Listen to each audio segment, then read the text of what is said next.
When you look at a map of Italy, you will notice something strange. Apart from being shaped like a boot, it's got two tiny countries within itself. Vatican City, home of the Pope, and San Marino, home of the incredibly talented San Marino national team. A place with a very silly origin story. Apparently it's named after a guy called Saint Marinus, a stonemason born in the island of Rab in 275 AD. A stonemason is basically a guy who hits rocks for a living. Due to the Diocletian persecution of Christians, he had to flee to the city of Rimini, exporting his talents and becoming a deacon.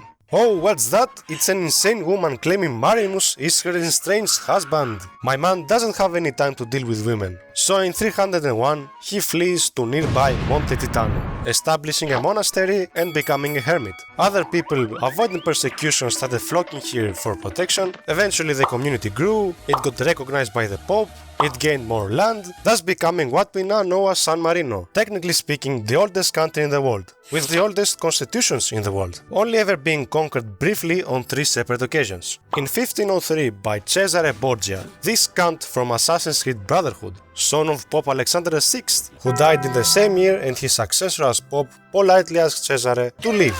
In 1739, Cardinal Giulio Albelloni conquered San Marino, but was later kicked out of there from the Pope, and more recently in World War II by the Allies and the Axis. Now, what is their secret? How did they manage to stay independent ever since the Roman era, while Italy went through 1 billion changes? Quite simply, by staying out of trouble and being friendly with everyone, especially the Pope, as you saw earlier, and Napoleon, who was quite fond of this place. Also, when Italy finally reunified, General Giuseppe Garibaldi, having found refuge in San Marino, allowed it to be independent. Make friends, not enemies. Ain't that right, Abraham Lincoln?